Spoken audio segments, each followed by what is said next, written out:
Hello, I'm Isaac Hayes III, founder and CEO of Fanbase. And right now, we're accepting investors in our $17 million round to revolutionize the future of social media. Today, for just $399, you can own 60 shares of stock in Fanbase at $665 a share. Go to startengine.com/fanbase and invest today. While the big platforms have grown too massive and disconnected from their users, Fanbase is building a platform where creators and users truly come first. We've already raised $8.6 million from everyday investors who believe in this vision, and now you can join them. This is your chance to invest in a social media tech company with over 1 million users that is disrupting media by allowing anyone to reach all of their following and monetize their content from day one. The market is changing, big platforms are failing to serve their users, and Fanbase is stepping up to fill the gap. Don't wait until it's too late. Invest now. Invest for yourself and your future. Go to startengine.com/fanbase and own the future of social media.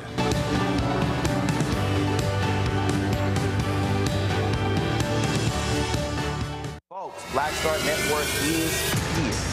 Oh, no punches! I'm real revolutionary right now. Support this man, Black Media. He makes sure that our stories are told. Thank you for being the voice of Black America, Roland. Stay black. I love y'all. All momentum we have now, we have to keep this going. The video looks phenomenal. See, there's a difference between Black Star Network and Black-owned media and something like CNN. You can't be Black-owned media and be scared. It's time to be smart. Bring your eyeballs home. You dig?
Today's Monday, April 14th, 2025, coming up on Roland Martin Unfiltered, streaming live on the Black Star Network. Donald Trump, they are ignoring a Supreme Court ruling. In fact, this thug is actually trying to suggest the Supreme Court ruled in their favor when that is a lie. He met with the president of El Salvador.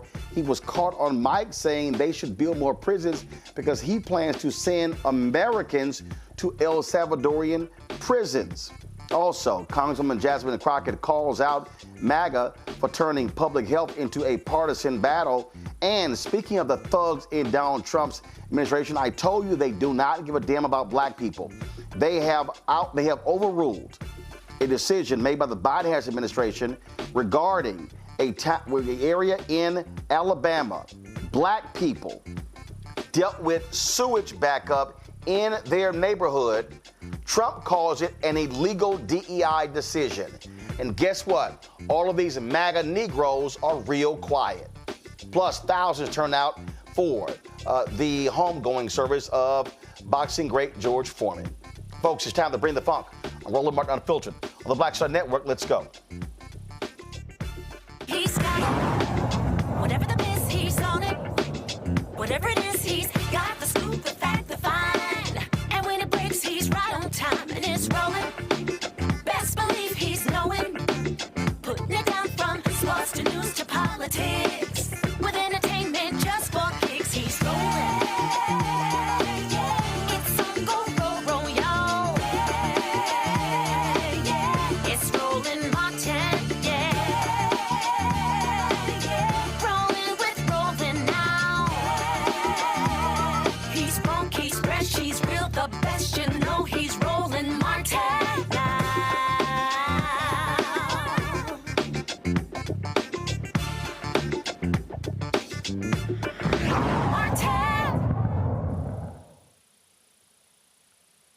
Folks, I have told you on numerous occasions, Donald Trump and MAGA does not give a damn about black people. Here is the 1,272nd example of that. The U.S. Department of Justice, they've ended a landmark agreement that was meant to fix long-standing sewage problems in Lowndes County, known as the Black Belt in Alabama. The decision follows a directive from the Trump administration, an executive order that bans federal agencies from supporting diversity, equity, and inclusion efforts. Now, these idiots are declaring that this agreement is DEI. Now, folks, this takes place 30 miles from Montgomery, the state capital of Alabama, the heart of the Black Belt, where more than 5,000 homes in the county, or 60%, have failing or inefficient sewer systems. That's thousands of families, many of them black, living with sewage in their yards or backing up into their homes. Lowndes County, 9,800 people, folks, and the county is 72.5% black, 25.9% white.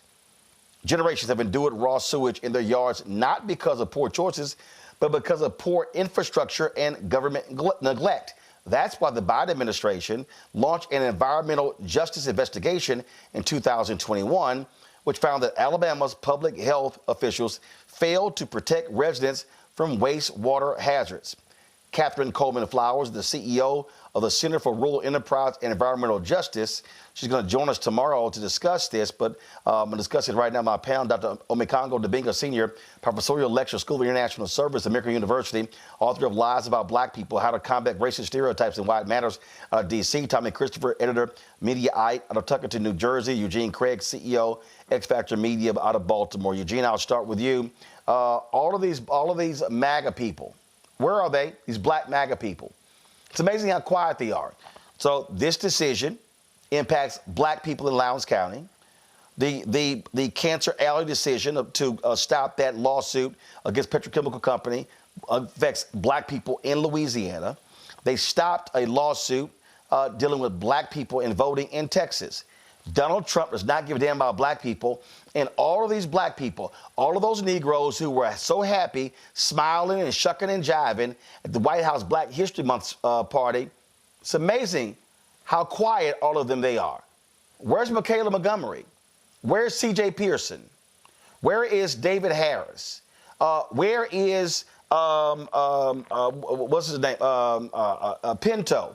Where are all these folks?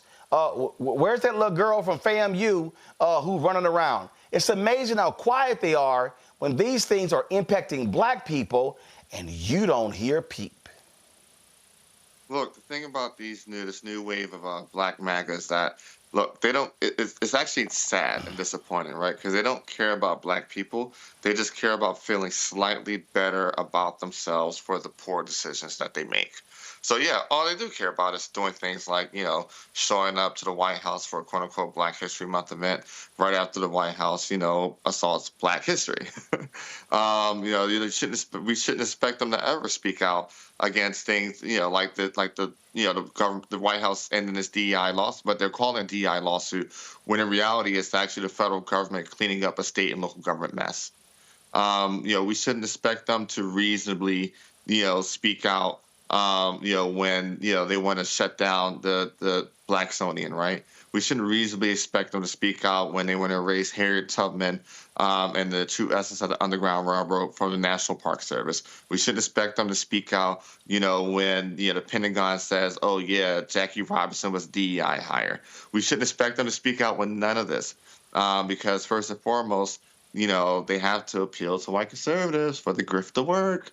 Because without that appeal, the grift just wouldn't work. And so, when you're looking at a Dr. Julio out of Atlanta, when you're looking at, any of these folk that decide to pop up and run around and prop up Donald Trump, just expect them to not show up when it comes to actual black issues affecting black people, when it comes to this Trump White House. Omekongo, and bottom line is this here. When you look at all of this, these folks are silent. They are complicit.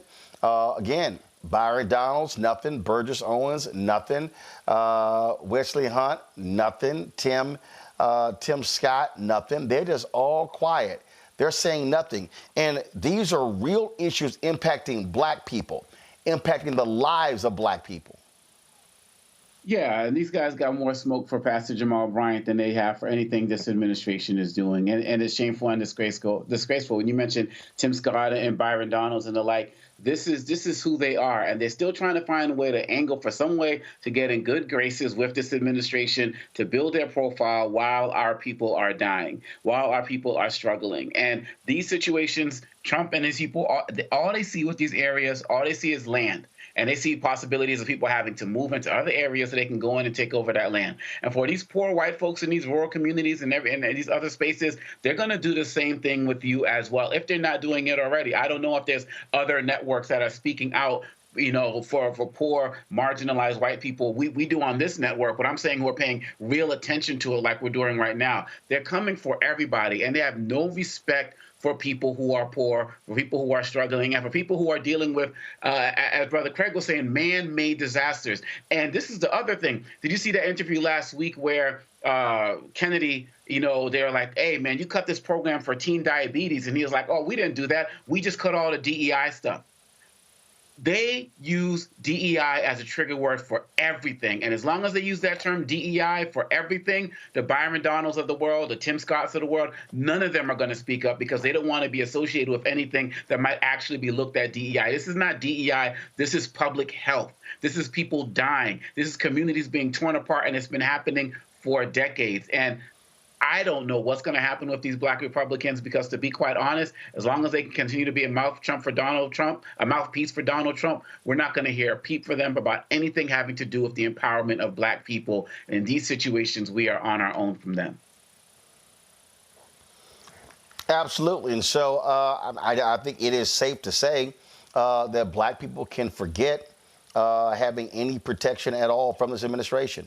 I mean, you can forget them standing up for black people. They are going to stand up for big business at every turn. 100%. I mean, look, John James announced his run for governor of Michigan, right? I think every single black Michiganer needs to be asking them from here on out, why haven't you done anything to support the situation in Flint? And what can we reasonably expect you to lie about you're going to do if you get elected governor? Mm-hmm. Oh, yeah. And so, sure, John James, where you at? Where you at? And this is where every single one of these black Republicans need to be questioned specifically about these decisions that impact black people on the Congo. As simple as that. And we should let them off the hook. Oh, absolutely. And given the incredible work that was done in Louisiana to destroy, those 4 initiatives that the governor had on the ballot there, these black Republicans need to wake up because, as you always talk about, Roland, when we get the turnout and get our numbers out in the places where the places we populate, we are unstoppable. And I think that more and more black people slowly but surely are waking up to that fact. When you look at the work of Black Votes Matter and so many of these other organizations, I think every black Republican should be on notice right now. You're not going to be able to bring in 50 Cent. You're not going to be able to bring in some of these other guys who are going to speak for you and just say, oh, we'll just get some black votes. We'll just throw in a black celebrity here and there. It's not going to work this time around. And these guys are continually and daily making themselves irrelevant because the Trump administration has shown that they have nothing for them. I'm not even convinced Byron Donalds will even get that Trump endorsement when he runs for governor in Florida. But where are these guys going to go? They're going to think they can always come back, kind of Candace Owens-like, try to rehabilitate themselves, go on a couple of podcasts here and there, maybe get an interview on some of these. There's always room with Stephen A. Smith and some of these other guys who does not speak for black people in the Democratic Party, but they will see that as a way to kind of move themselves up. But we have to be unforgiving in how we challenge the people who have abandoned us. They cannot be able to be allowed back in, especially after this administration continues to reject them. And again, going back to that Louisiana example, we are showing that when we flex our muscle, we are unstoppable. And all of those black Republicans out there need to be on notice with that. All right, folks, hold tight 1 second. When we come back, we'll talk about the thug Trump aligning himself and telling the El Salvadorian president, I'm going to send Americans to your prison, so build lots more. Folks, you're watching Roland Martin Unfiltered right here on the Black Star Network. the next Get Wealthy with me, Deborah Owens, America's Wealth Coach, I'm sure you've heard that saying that the only thing guaranteed is death and taxes. The truth is that the wealthy get wealthier by understanding tax strategy. And that's exactly the conversation that we're going to have on the next Get Wealthy, where you're going to learn wealth hacks that help you turn your wages into wealth. Taxes is one of the largest expenses you ever have. You really got to know how to manage that thing and get that under control so that you can build wealth. That's right here on Get Wealthy, only on Black Star Network. This week on The Other Side of Change. We're going to examine how foreign policy impacts domestic policy and how domestic policy impacts foreign policy. We are all intertwined, and we're going to have Hannah Reid help us break down that topic. We should not want our country to be the big bad wolf of the globe, because that puts us in a really vulnerable position safety-wise as well. Only on The Other Side of Change on the Black Star Network.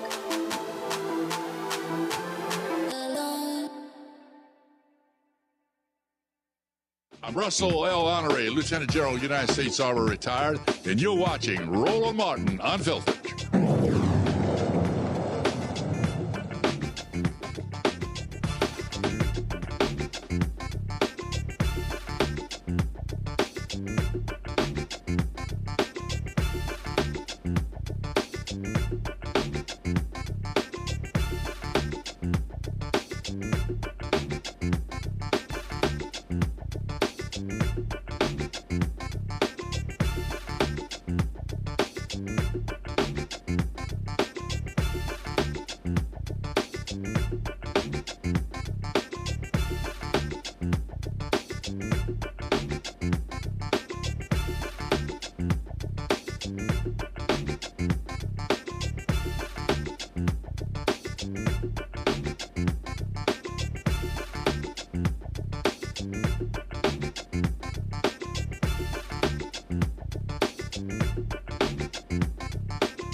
A thug is in the Oval Office. Donald Trump is defying a United States Supreme Court order that the administration return a man who's an American citizen who was mistakenly sent to El Salvador. This man does not have a criminal record. But as far as Trump's concerned, you know what? They don't care. In fact, in the Oval Office today, while the president of El Salvador was there, While the media was asking questions, Trump actually lied and claimed that the U.S. Supreme Court ruled 9-0 in his favor as opposed to against him. Listen to this stupidity. Promise you, if he was your neighbor, you would move right away. So you don't plan to ask for anything to get him back? And what was the ruling in the Supreme Court, Steve? Was it 9-0? Yes, it was a 9-0. In our favor? In our favor, against the district court ruling, saying that no district court has the power to compel the foreign policy function of the United States. As Pam said, the ruling solely stated that if this individual, at El Salvador's sole discretion, was sent back to our country, that we could deport him a second time. Well, no version of this legally ends up with him ever living here because he is a citizen of El Salvador. That is the president of El Salvador. Your questions about it, per the court, can only be directed to him. Folks, that's a lie. That's an absolute lie. That is not what the Supreme Court said. And in that meeting, the president of El Salvador said that he would not return Kilmar Garcia, claiming that he's a terrorist. There's nothing that states that this man is a terrorist. He's never been charged as a member of MS-13. Nothing. He made it up. But then again, I guess his mentor is Donald Trump. The two of them were talking and not realizing the live stream was still going. But Trump said, hey, you're going to need to build more prisons because I'm going to send American citizens to your prisons. Demanded the people wanted to change their weapons, and they wanted. He demanded they love you. Is Tommy there? No, I'm not your supporter. I want him to do, for homegrown criminals next. Yeah. I said, homegrowns are next. The homegrowns built. You got to build about 5 more places. Yeah, that's fair. All right. It's not big enough. Oh yeah, come on. So this is a much different office than you're in. So, on my Congo, Donald Trump says, I am going to send American prisoners to the prisons in El Salvador. I'm sorry, you don't have the right to export American citizens to a foreign country. So glad you used the word export because you can't use deport because you can't deport an American citizen. This is what dictatorship looks like. And so many people who wanted to, you've seen Roland, I think probably on like day 2 or even before the election, you were like, yeah, we already in a constitutional crisis. But all these other places were arguing for days. Well, if we get to this point, it's a crisis. If we get to this point, there's no more discussion for any of these guys anymore. When a president can outright just lie and then talk about getting rid of, ignoring the Constitution, calling this man a terrorist, and on top of that, he needs all of his staff there because he has no real basis understanding of what's of each individual case that's out there. So he'll go to Miller. What was the case? Pam Bondi. Oh, which one was that? And let them do all of the talking. You all need to understand, as Justice Sotomayor said it last week, what he wants to do is to be able to round everybody up who disagrees with him. So everybody who is out there talking about, we don't care about folks getting deported, or, y'all are having these find out moments and all of the other type of stuff. We are all in this together now if you were not clear.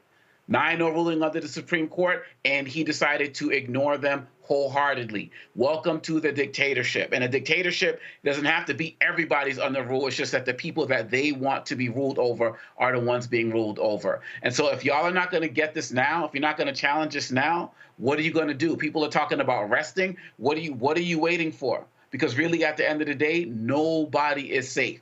And when they were in a court a couple of weeks ago, one of the judges asked, does that mean that they can just come up and round me up? And the attorney didn't answer. So if there's any question about whether this man is going to respect the rule of law, we all knew that this was the case. We all knew this was coming. It was emphatically made clear today. This man is not a terrorist. He's a resident of my state, and he was under temporary protective status under Trump's first administration.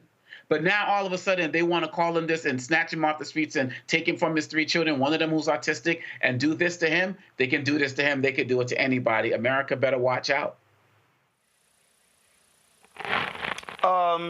Eugene, I remember a whole bunch of these loudmouth FBA Negroes saying, oh, yeah, they can't deport us. They can deport them. They can't deport us because we foundational black Americans.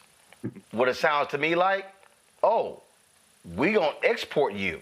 We ain't going to call it deport, but we going to ship some black people to El Salvadorian prisons. And look, he told him, say, you need 5 more of these things, and I believe that prison hosts 100,000 people. The issue is here, right? We're already in a constitutional crisis. When you have a president that openly just disrespects the rule of law, you have a Supreme Court that included Alito and Clarence Thomas ruling with a 9-0 majority that the United States government needs to facilitate bringing this gentleman back. When you have a president that is now saying that district courts have no say over what happens over the executive branch, folks should probably be more than a little worried, right? Because, first it started with the person who's here illegally, then it went to the protected status person, then it went to the green card holder, and now he's already laid out and straight up said, look, we're going to eventually send homegrown U.S. citizens here. And the thing is this, right? The Constitution only protects you as long as everybody respects it. And we're at a point where Donald Trump is openly saying, after the Supreme Court, after district courts, after the Constitution, after your actual rights, what he says is law. And he has the full staff and no guardrails there to stop him this time around. So, yeah, these FBA folk that either set out the election or, they're standing on some other type of business, they might want to get their shit together pretty quickly. We could say you could be next. Folks and Republicans are allowing him to do so. Last week, they passed the SAVE Act, which is one of the most onerous voter suppression bills that is going to have a negative impact on millions of Americans. To help us explain this, Alex Ayla, Policy Counsel at the Lowndes Committee for Civil Rights Under Law. Alex, glad to have you here. There are a lot of people who are very concerned that if the United States Senate passes this bill, this is going to disenfranchise millions of people. I've seen some estimates ranging from 40 to 70 million Americans. Yeah, it's a real concern, Roland. We're basically at the point where we're hoping the Senate saves us from the SAVE Act. This is something that asks voters to register with passports or what they call enhanced driver's license, which are only available in 5 states, a U.S. passport or a birth certificate. Truly, how many people do you know that have one of those documents available? It's ridiculous. So the other thing they're doing here is they're banning online voter registration, which 42 states currently have. And they're saying every time you want to register to vote or every time you want to move, you have to show up in person with those documents. It's outrageous. Now, the good news is this just passed the House. It hasn't passed the Senate yet. And Leader Schumer has said it's getting no Democratic votes in the Senate, so it's safe for now. But we have seen Democrats, frankly, play dead when it comes to constitutional rights before. So it's on us to make sure that nobody is thinking that this is an acceptable piece of legislation to move. So here's the question then. How do we fight back? Yeah, I think what you need to do is you need to register to vote right now, right? Because the reason they're attacking the way we register to vote is because they know that this is one of the last tools in the toolbox to get them out of office or to hold people accountable. So register to vote right now. The second thing to do is let your lawmakers know under no circumstance is this acceptable. And that goes for Democrats and Republicans across the line. At the Lawyers Committee, we're nonpartisan, right? We're yelling at everybody equally at this point.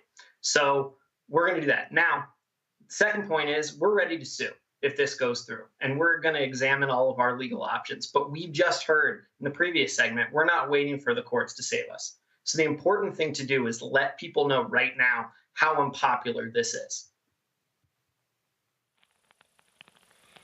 Absolutely. And I just think people need to understand what's going on here. And this is an administration that does not care about the law. They believe they have supreme power. And when you have that sort of state of mind, you're not necessarily going to have a free and fair election in 2026. Absolutely. And you know what? They already tried to do this. They tried to pass an EO that has a lot of the same elements of the SAVE Act. So they're trying to take two bites of the apples here. They've got an executive order saying, oh, only voters when they register can only have these certain type of documents. And then they've got this bill over here trying to do the same thing. They know the executive order is unconstitutional, and they likely know that the SAVE Act has no chance of passage through the Senate. But they're taking every single opportunity they can to undermine the rule of law and attack voting rights. And that's why it's important that people stay in this fight and register to vote.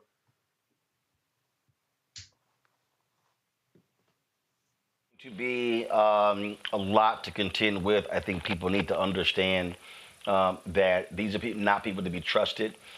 You do not have an attorney general, a Department of Justice that is going to be about justice.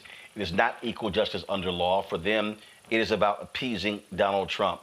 And so this will be, for the first time, frankly, the DOJ that we cannot look to be impartial and to give and to hold people under the rule of law, because these thugs running the administration are going to do whatever they want.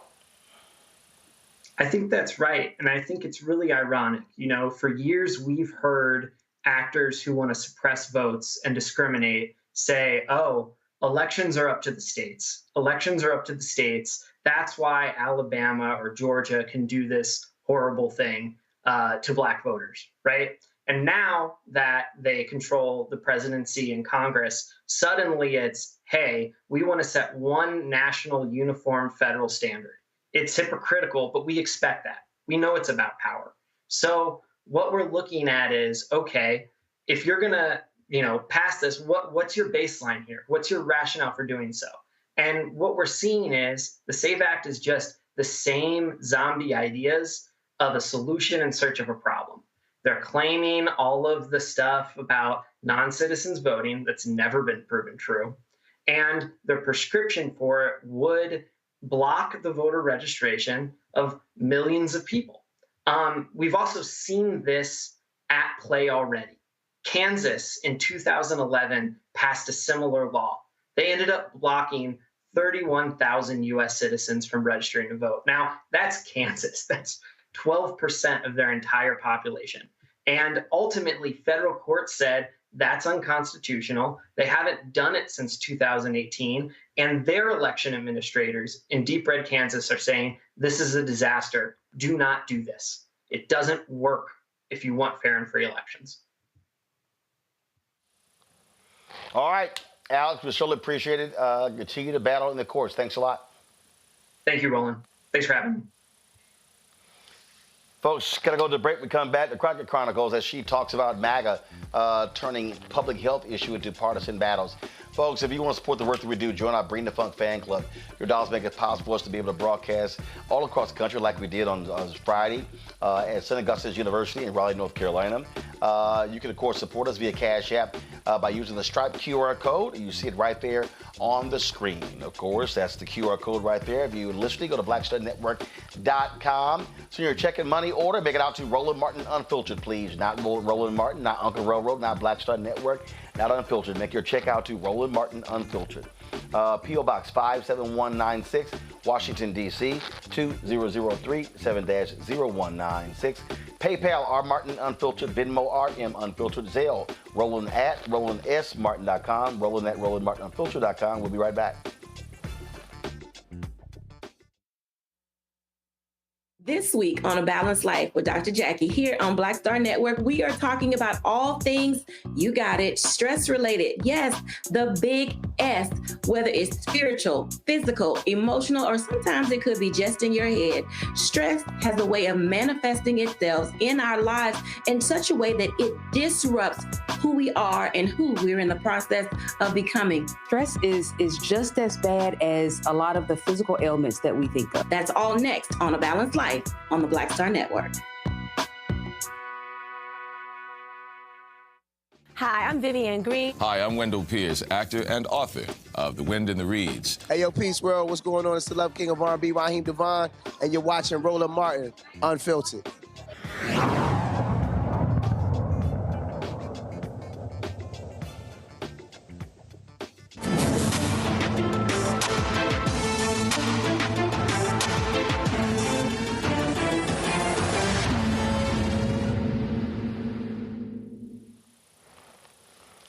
Congresswoman Jasmine Crockett did not hold back when she went off on Republicans, turning a public health issue into a partisan issue. Check it out.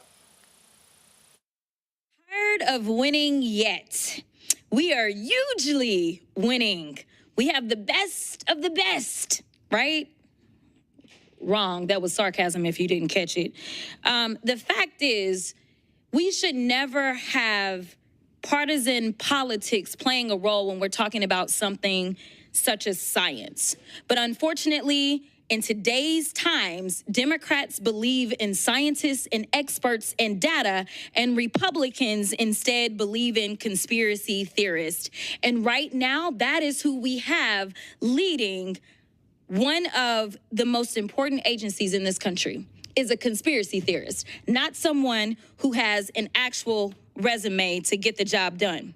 So why would anyone trust the Republicans on anything, let alone matters of public health and safety? It has taken Texas' largest measles outbreak in 30 years, with more than 500 confirmed cases and the death of 2 children, for the Secretary of the Department of Health and Human Services to say what we already knew. The most effective way to prevent the spread of measles is the MMR vaccine. This is the same guy who chaired the anti-vax nonprofit Children's Health Defense. Just last month, during an interview with Fox News, he suggested that somehow being infected with measles could provide protection against cancer and heart disease. The Republicans are implementing the most dangerous public health agenda in modern American history, and people are literally dying as a result. This administration doesn't believe in science. They're firing thousands of scientists and public health officials who keep our food and medicine safe, slashing funding for scientific agencies that help cities and states respond to public health emergencies, limiting public access to research and data that contradicts their misinformation. They're using financial threats to manipulate which studies the government will sponsor and blocking researchers from diversifying clinical trials. This reckless and chaotic approach will make it more difficult for the FDA to achieve its mission of protecting the public health of Americans. But there are 2 issues that I want to address before my time expires. Staffing at FDA has long been a challenge. The Government Accountability Office has identified several challenges at FDA as high-risk issues. One of the bigger issues the GAO has identified is FDA's extensive workload. Last Congress, the Senate held a hearing on the sale of unauthorized and illegal vaping products and e-cigarettes. During the hearing, Dr. Brian King, director of FDA's Center for Tobacco Products, testified that the volume of pre-market tobacco product applications is overwhelming. So FDA is instead prioritizing its enforcement responsibilities when it comes to e-cigarettes products. But just last week, Trump not only fired the director of FDA's Tobacco Center, he closed 2 entire offices responsible for drafting new tobacco regulations and setting policies. Dr. Kessler, in its 2025 high-risk report, GAO stated that, quote, stable senior FDA and center leadership remains of vital importance to the agency. How will this vacuum of leadership impact the public health and safety of Americans? It will put Americans at risk. But you, Congresswoman, you raised a very, very important point. I'm the only pediatrician on this panel today, right? And your constituents, please, the most important thing is what you said. If you want to prevent measles, please have your children vaccinated against that very dangerous disease. Thank you so much for that, Doc. And I only got 56 seconds, and I don't know if I'm going to go through my last question because you just, I'm looking at Greg to see if he's going to make me do it. Listen, I'm going to go off instead. Sorry. I appreciate the fact that you are an expert in this, and here's the reality. The Republicans, and definitely MAGA, loves to troll me in so many ways. And the reality is that I trust and believe experts. I don't believe that I know everything. I believe that I was elected by my constituents to make sure that I could keep them safe in all ways, making sure that they are not going to be victimized if they have, say, family members that are serving abroad because of Signalgate, because of that incompetence, making sure that they have access to vaccines if they need it, making sure that they can actually provide for their family because we have real economists that are the gentlelady's time is expired. Whether or not we are gentlelady's time. in a tariff war. Gentlelady's. I mean, Eugene, the reality is we are dealing with idiots. We are dealing with people who want to penalize others. And these people are about retribution. There's no doubt in my mind, and we're seeing it. We had 19 attorneys general state that their states have not gotten FEMA money that has already been authorized. It's the bottom line. They want, and so when it comes to public health, they don't mind killing people. RFK, when he was asked about massive cuts in his department, he had no idea. He didn't know who the hell he made the cuts. And so these people, and I'm telling you, we're on our own. We're going to have to depend upon state health departments and county health departments and the city. We cannot depend on the federal government because we have incompetent thugs who are in control. Look, it's funny because the party that prides itself on being pro-life is now essentially pro-death. And I agree with you. At this point, we do have to rely on states. We do have to rely on cities. We do have to rely on strong organizations, right? I think some of the states should be making compacts now where, they're data sharing with each other so they can make emphasis on what's going on, being that there won't be any national outlook or data sharing when it comes to a lot of, diseases that kill people every day. They're looking at this measles outbreak and, and what, Secretary Kennedy is refusing to do. You're looking at North Carolina, right, which, Donald Trump is literally penalizing North Carolinians that just went through 2 major hurricanes. And so, and a lot of this is being backed by DOJ, right? That's the real issue here, is that they're trying to figure out every dollar they possibly can cut. So they come back and say, oh, we cut all this money from the federal budget. Look at what we save the taxpayer. When in reality, they're just going to find another way to spend it. I'm going to go, again, I keep telling people, you can forget how we have looked to the federal government to lead in the past. That is gone. That is not what these people are about. These people are absolutely, positively about them doing whatever they want and to advance their hardcore right-wing MAGA agenda, which is all about big business and profit, profit, profit. Oh, absolutely. And I would say in addition to us being on our own, it's like we're on our own in terms of having to protect ourselves from them. It's not even just that no help is coming. We have to do the work to protect ourselves from what they're bringing into our communities. When you talk about that measles outbreak in Texas, I saw the story where there was a doctor, who actually had measles in this meeting with other parents and kids talking about, oh, yeah, I'm on like day 2. I'm doing a little bit better now. No mask or anything, just sitting there, just spreading it. And measles is one of the most contagious diseases out there. And parents in there like, oh, God has blessed you and all of that. These are the things that help lead to the outbreak. And when they're putting out these types of issues, whose health is more at stake? People in these black and brown communities, we are going to suffer the most. And this connects to our first story about the sewage. The black folks in that community didn't make the sewage problem. The government did. And so in addition to us being on our own, we have to go the extra step to protect ourselves from them. Because just as Eugene was saying, these guys are they don't care if people die. They don't care. Kennedy, they do not care. His sister or whoever relative said he was a predator, right? Like, this is who they are. He surrounded himself with predators, people who are, some who are pedophiles, who are anti-Semites, who are racist, who are, billionaires with no connection to the people. They don't care. And so the sooner we realize that, the sooner we can organize. I was watching you with Tiffany Cross and Angela Rye the other day on y'all's incredible interview. And one of the things that Tiffany Cross said, like, all y'all people who said, oh, if it was back in the day doing slavery or whatever, this is what I'd be doing. She's like, you're doing now what you would be doing then.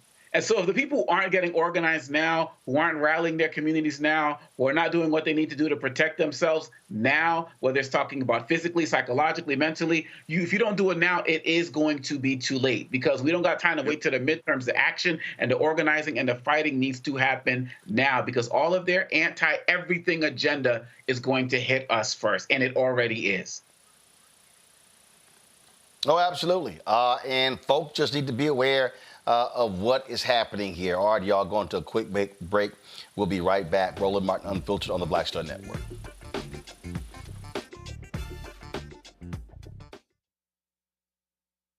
On the next Get Wealthy with me, Deborah Owens, America's Wealth Coach, I'm sure you've heard that saying that the only thing guaranteed is death and taxes.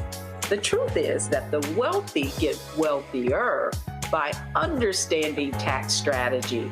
And that's exactly the conversation that we're going to have on the next Get Wealthy, where you're going to learn wealth hacks that help you turn your wages into wealth. Taxes is one of the largest expenses you ever have. You really got to know how to manage that thing and get that under control so that you can build wealth. That's right here on Get Wealthy, only on Black Star Network. Hey, this is Motown recording artist Kim. You are watching Roland Martin Unfiltered. That boy, he always unfiltered, though. I ain't never known him to be filtered. Is there another way to experience Roland Martin than to be unfiltered? Of course he's unfiltered. Would you expect anything less? Watch what happens next.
All right, folks, we started the show talking about MAGA, talking about how MAGA rolls, how they operate, and what they're doing.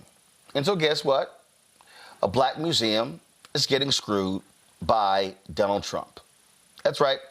Boston, the Museum of African American History, oldest in New England, says their future is now in question because the federal government pulled a $500,000 three-year grant from the Institute of Museum and Library Services. The money was meant to support staffing, school field trips, and educational programming. But get this, the museum's leadership was notified that the grant was being terminated effective immediately. Why? According to the letter, the museum no longer aligns with the priorities of the White House under the Trump administration. Of course, this comes weeks after Donald Trump targeted the Smithsonian. Here's the whole deal here. And I'm going to say this again, and we said it when it comes to Lowndes County, when it comes to all these other different places. These people don't give a damn about black people. Donald Trump is a white nationalist. Stephen Miller is a white nationalist. MAGA's agenda is white people, white conservatives. They do not care. Now, we tried to warn folk. We tried to tell folk why voting must matter, that this is going to be an all-out assault on black people. But no, some people didn't believe us. Some people were like, oh, you're shielding for the Democrats. Oh, you're just saying these things. You're trying to scare us to come out. Well, they're going after all this black stuff. And again, all these little FBA people, oh yeah, that's right. We're going to stay at home. Y'all, look at what's going on right before our very eyes. What did we say at the beginning of the year? What did we say at the inauguration? They want to completely decimate the entire black economic civil rights infrastructure. They want to erase black people. They want to erase black history. They want to erase history books. They want to erase black museums. They want to return Confederate monuments and plaques and other symbols. I wrote an entire book called White Fear, How the Browning of America is Making White Folks Lose Their Minds. What we are witnessing is an all-out assault on black people. This is not hard to see, Omekongo. And guess what? We're just in month 3. People had better brace for impact because they want to wipe out everything black. Every single thing. And that museum, you know, for me, that's home for me. I've been there, you know, over the years. It's been an institution for us. And people need to really understand, Roland, that when you say everything, you actually mean everything. Whether we're talking about corporate spaces, whether we're talking about university spaces, whether we're talking about the museums, every single aspect, whether it's talking about the Kennedy Center, every single aspect he is coming for. And when you talked in many of your interviews about the idea of people Generation X and younger not making, you know, taking withdrawals out of the bank account of black civil rights and activism, but not making enough deposits, this is that moment that we are in right now. We were already not getting enough history in our schools. We were already not getting enough representation in corporate spaces. We were already not getting enough of government contracts. And so whatever little it was, it's all going to be less, if not completely diminished. And so at what point do black people wake up? We know that we are one of, if not, you know, the largest consumer base in this country. What conversations are we talking about as it relates to reevaluating our dollars and the money that we could be possibly needing to send and fundraise for some of these organizations and churches and associations that are being taken out? This is on us to do. That's why the word is on us, because it literally, onus literally means on us. And so when will people get the wake-up call? As I said earlier, not time to rest, because before you know it, something that you value, they're coming for it next. And they may have already come for it, and then you're going to go and try to get those funds or get that information or get that research or get that internship, and it's going to be gone. And lastly, we have to remember, like you talked about in your book, White Fear, they're not even just doing this out of disdain for us. They're doing it out of fear of what young white people will learn about our history, and they will be inspired to get out there and never want to repeat the mistakes of the past, and they're going to want to unite with us, just like we saw during the Black Lives Matter movement, and they are terrified of that. Oh, I'm just telling you right now, Eugene, these folk better brace for impact. They want to destroy everything black. Listen, folk better brace for impact in a major way. They said they were going to do away with DEI and then declared everything DEI so you justify doing away with it. Yeah, I was sitting back here thinking, like, literally less than a month ago, it was, oh, jokey, haha, yeah, we would never send, export, people, really just black and brown people to a prison in El Salvador. And what did we see today? Hey, you need to go buy, build 5 more of them. We're about to send a lot of people your way. Whether it's, the head of Black History Museum at the Smithsonian, whether it's the Joint Chiefs of Staff, whether it's, an insert black person here, Black America is under attack by this Trump administration, and people better get more prepared than they are now, because if you think the last 3 months have been crazy, you got another 21 months to go at least before you got opportunity to put a hard stop and brakes to this thing. Yeah.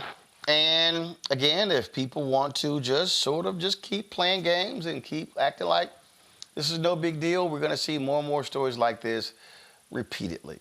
All right, folks, today in Houston, George Foreman was laid to rest. A huge turnout at the Wortham Center to recognize the Houston native, of course, two-time heavyweight boxing champion of the world, who later went on to be a major pitchman of products in the country.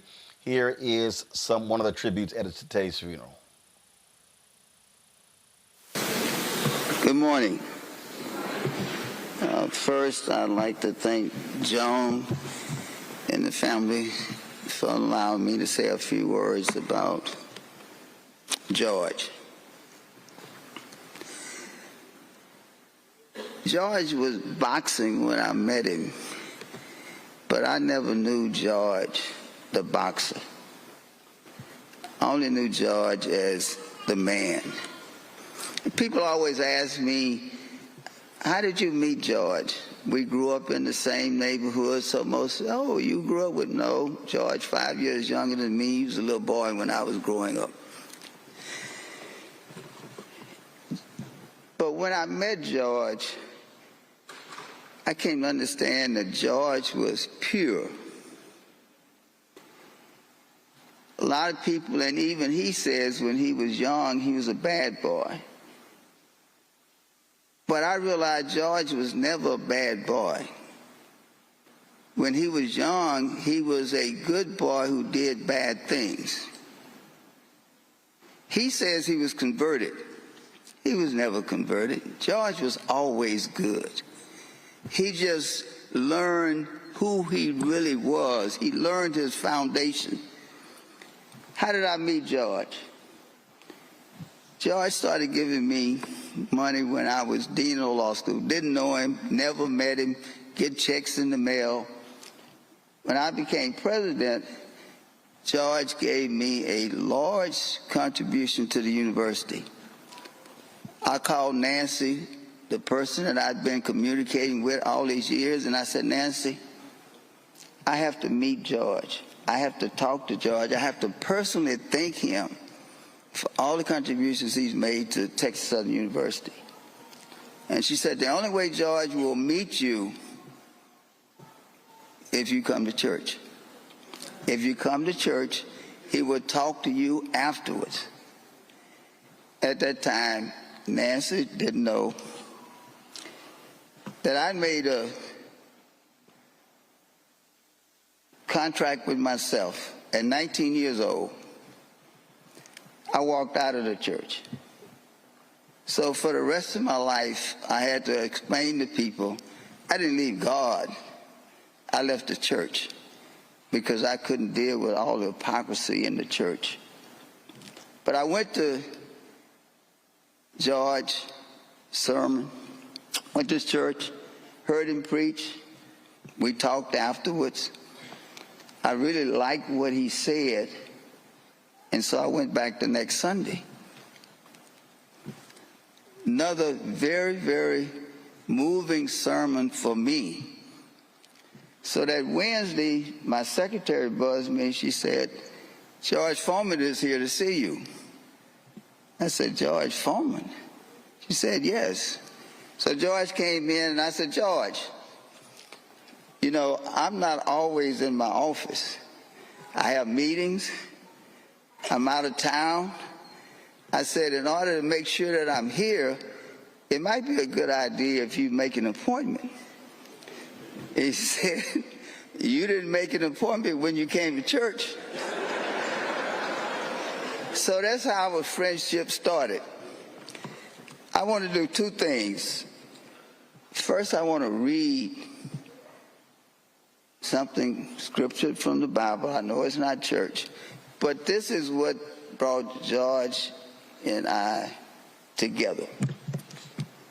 Now, this encounter that Jesus had with the Pharisees is in Matthew, Luke, and John. All right? I always tell people, my name is James Matthew Douglas, so I like to count in Matthew. And so that's what I'm going to read from the 22nd chapter of Matthew, 36 through the 40th verse. And one of the Pharisees said to Jesus, Master, which is the greatest commandment in the law? Jesus said unto him, Thou shalt love the Lord thy God with all thy heart, and with all thy soul, and with all thy mind. This is the first of the great commandments. And the second is like unto it, Thou shalt love thy neighbor as thyself. On these two commandments hang all the law and the prophets. That's how George lived his life. And I realized that's what I was looking for. You know, I know a lot of people in the church said, why did the president of the university start just coming to our church? I started coming to the church because I finally found somebody who believed like me. Religion and Christianity shouldn't be complex. It's just two simple things. Love God and love thy fellow man. I know Michael Harris always talk about George being the love man because he preached love all the time. That's what this life is all about. It's all about love. And George was pure because George lived and believed what he preached. So that's how George and I became friends. George was always volunteering me to do things. I had to explain to Natalie because I kept bugging her. I said, Natalie, I'm bugging you because your father somehow told everybody, if you want to talk to me, you got to go through Douglas first. So everybody blows me up every time they wanted something from George. But those of you are old enough to remember, when AIDS was really big, when AIDS first started, it was really ravishing the African American community. But because AIDS was first identified as a gay disease, most African Americans stayed away from it. So George came to me and he said, look, he said, I want to do something for the NAACP. He said, I'm making a lot of money and I want to make sure I don't want to be like other athletes. I know that I'm making a lot of money because of people like Martin Luther King, the NAACP, and so I want to contribute something to the NAACP. So George ended up contributing $200,000. And at the meeting, he asked me to read this, and I'm going to read you what he asked me to read. It's very short, but it shows what George was all about. And it says, my brothers and sisters in the struggle, with the ushering in of a new millennium and century, and so this is 2000. The easiest thing for a successful man to say is, look what I have done, as if we accomplished everything by ourselves. And for the most part, history is like that. I too have accomplished a lot, but with the help of God, my fellow man, and most importantly, with the aid of the NAACP. NAACPers are among the bravest of them all. Those who put their lives on hold, their families in danger, and their love of American freedom first. So that I and so many other younger black Americans can say, look what I have done. To the NAACP, I say, thank you. That was George. That was George. George gave money to a lot of different organizations. You wouldn't believe it.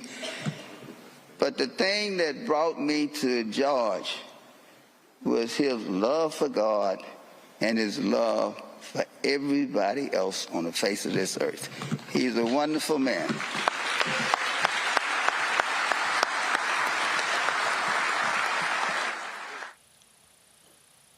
Folks, that was James Douglas, former president of Texas Southern University and former head of the Thurgood Marshall School of Law there at TSU. And so we live streamed that whole service. If you want to see that, go to the Black Star Network YouTube feed or our Black Star Network app to actually check all of that out. Omekongo and Eugene, I appreciate you. I've been on today's show.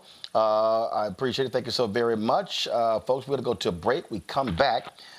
We got a fascinating interview with a book author, folks, and we really talk about some really critical information. And again, first of all, let's be real clear. We're now living in the age where you can't even read books about black people. But Sandy Hudson and I talked about her book, which is called Defund: Black Lives, Policing and Safety for All. And she talks about defund the police and why that is a phrase that we should not be afraid of and should not run away from. That conversation is next, right here on Roland Martin Unfiltered on the Black Star Network.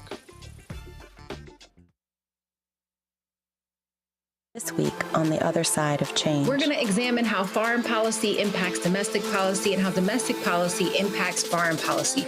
We are all intertwined, and we're going to have Hannah Reid help us break down that topic. We should not want our country to be the big bad wolf of the globe, because that puts us in a really vulnerable position safety-wise as well. Only on The Other Side of Change on the Black Star Network.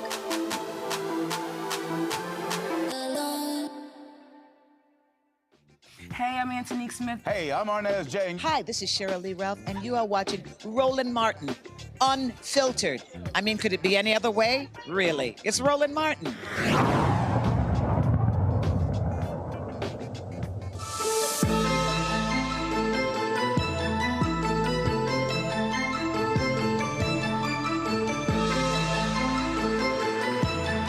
Sandy, if there's one thing that has been volatile, that has been outrageous, wild, crazy, you name it, over the last 5 years, it has been this phrase, defund the police.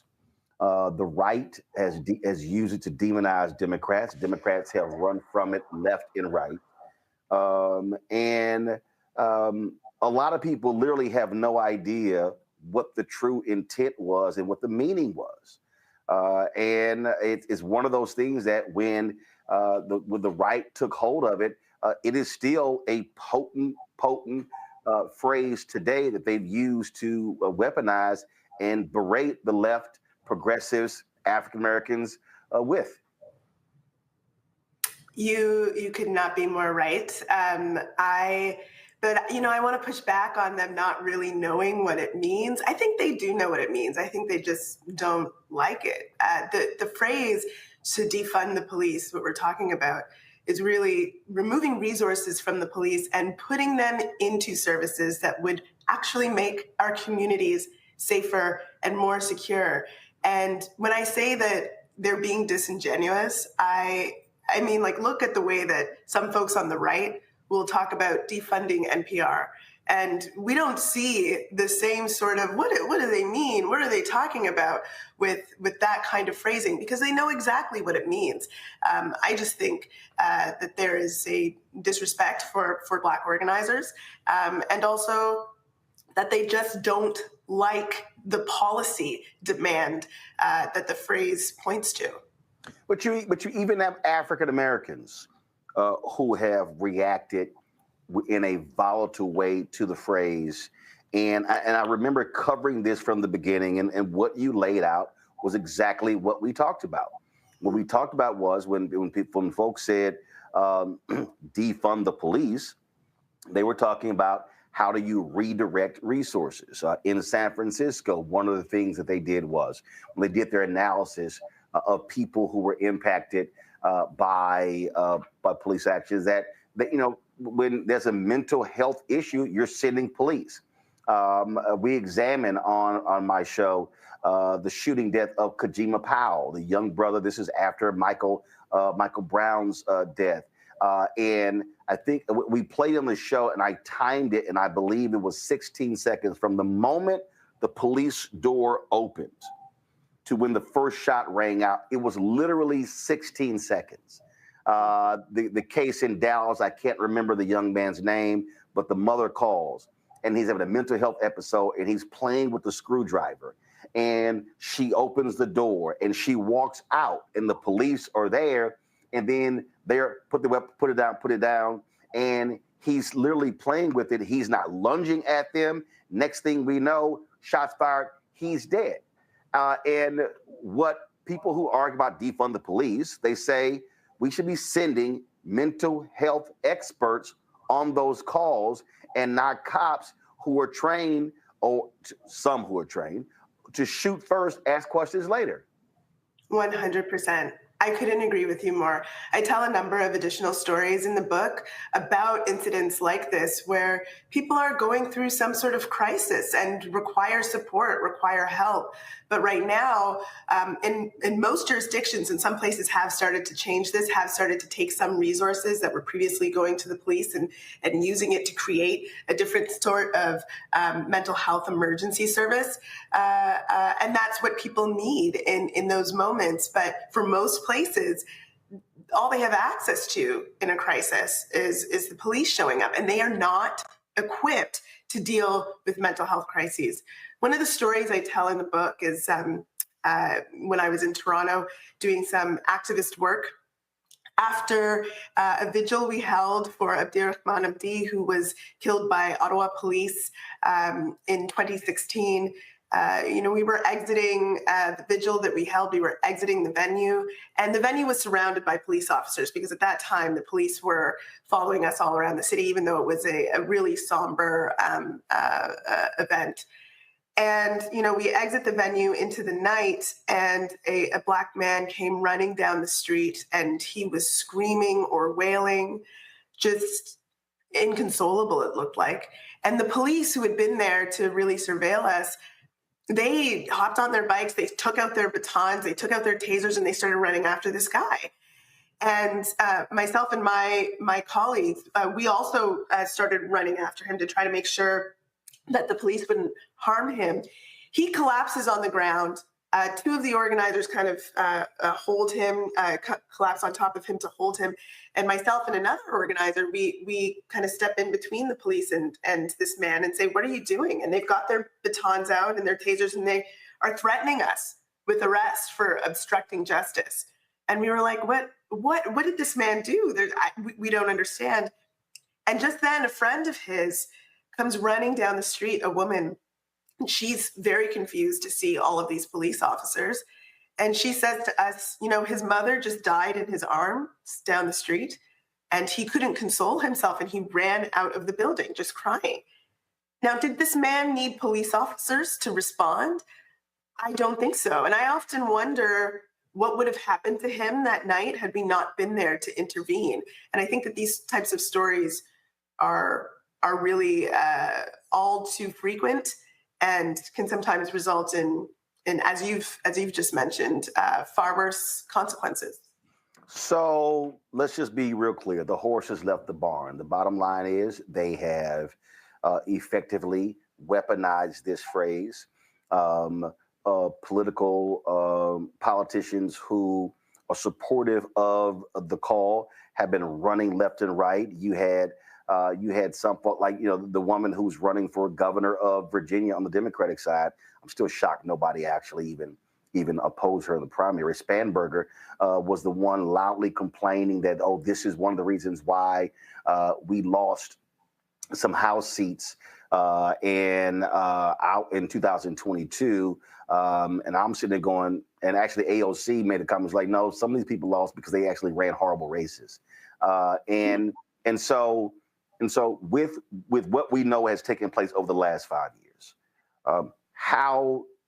what is it now? I mean, at the end of the day, they've destroyed what the intent of the phrase is. So, okay, what do we say now? What is the rallying cry? How do we now reframe this, restart this, whatever you want to call it? Honestly, I think what we are in right now is a backlash period, right? And we see these backlash periods happen after monumentally successful moments in Black movement organizing. And that's what we're in right now. And I think that the most important thing that we can do is make sure that we are well educated on what we are talking about and what we need for our communities, and that we continue to speak truth to power. And that's why I thought it was really important to put out this book and unapologetically call it Defund, because what we are calling for is actually, it just makes sense. It is logical. If we have tons and tons of resources going to policing, and that leaves our governments unable to properly resource the services that we need in order to create safe communities, then we have a problem. I mean, you think about the safest places you can go to in any of our communities. Are they teeming with cops? No, they're not. And by and large, police officers, they're wielding violence and they're making our communities less safe. And so I think we need to be clear-eyed when we say, this is a massive problem that is most urgent for our community. And we need to be unapologetic about saying it does not make sense to give more money to the police. We need to take those resources away from the police and put it into services that will actually help keep us safe. Where are you from? I'm from Toronto, Canada, and I am based in Los Angeles, California. The reason I asked that because, again, you say starting early schools. You said I attended public schools in Toronto during the 1990s and early 2000s. That's so right. I didn't want to assume that you were born there or born here, but went there for other reasons. Mm-hmm. But you said I never had cops in my schools. There was the odd fight between kids, but by and large, my elementary and junior high schools felt very safe, perhaps exceptionally so. The reality is, and I think anytime there's any conversation, I'm all about, how do you look backwards? There's a phrase in television, we call it back timing, that when you do a television show, you don't build the show at 0 to 60, you actually build it 60 to 0, back timing. And to me, when we talk about this very issue, we have to back time. We have to literally say, okay, you have to literally go back. How did police start in this country? And they started slave patrols. Mm-hmm. And the reality is, this America is a violent country. Mm-hmm. America was created through violence. Mm-hmm. It was created through war. Mm-hmm. The idea of how do you grow America? Violence. And the reaction in this country, the reaction to anything, crime goes up, more cops, more cops, more cops. When the reality is, police actually don't prevent crime. That's right. They don't. That's not what their job is. Their job is to curtail, to then, after something happens, apprehend whoever committed the crime, but it's actually not.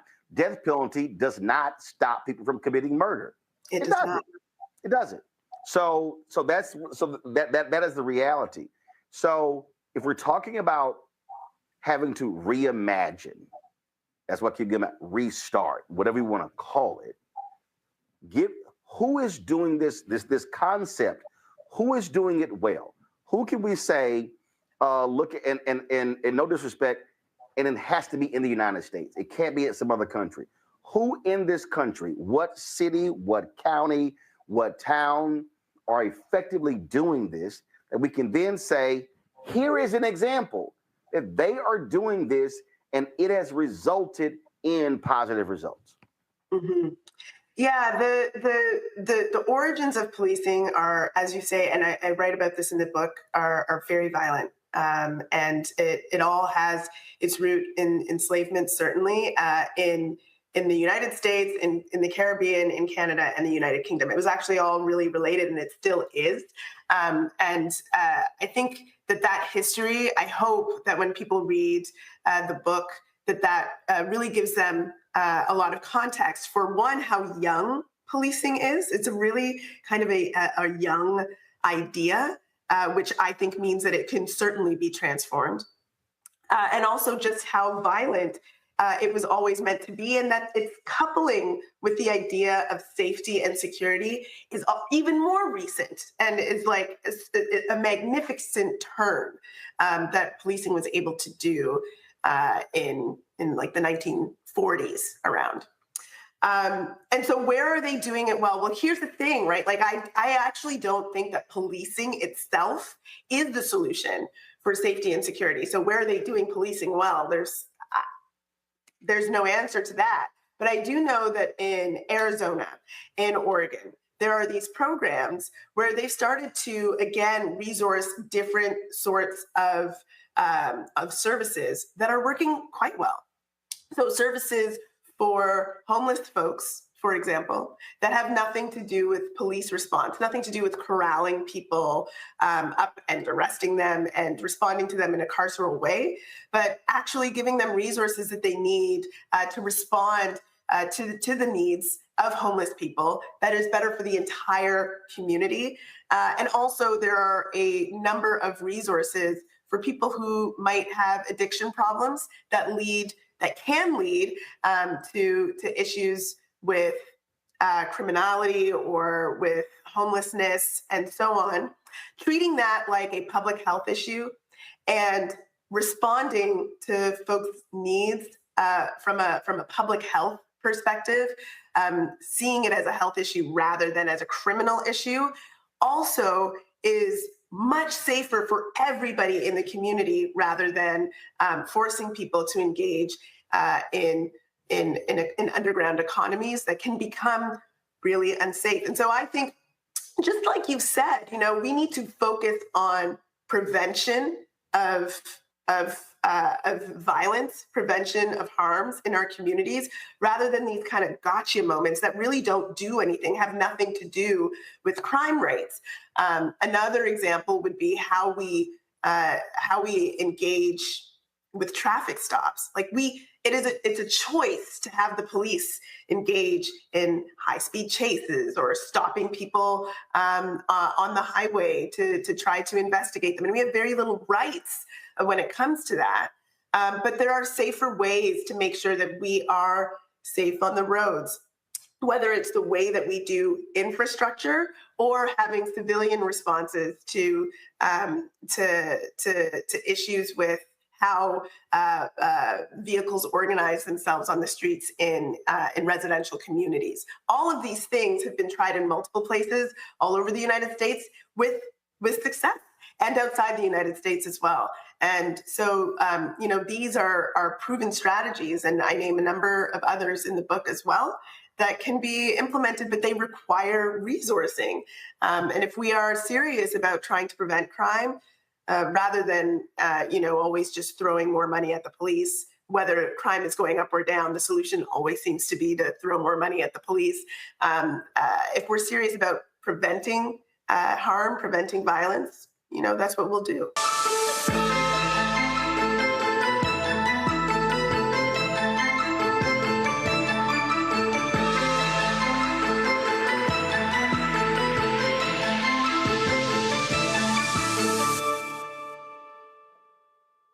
But we begin tonight with the people who are really running the country right now. Now, Trump is often wrong and misleading about a lot of things, but especially about history. Donald Trump falling in line with President Elon Musk. In the wake of the unsettling news that MSNBC has canceled Joy Ann Reid's primetime show, The Readout, Roland Martin and the Black Star Network would like to extend an invitation to all of the fans of Joy Ann Reid's MSNBC show to join us every night to watch Roland Martin Unfiltered, streaming on the Black Star Network for news, discussion of the issues that matter to you, and the latest updates on the twice impeached, criminally convicted felon-in-chief Donald Trump and his unprecedented assault on democracy, as well as co-president Elon Musk's takeover of the federal government. The Black Star Network stands with Joy Ann Reid and all folks who understand the power of black voices in media. We must come together and never forget that information is power.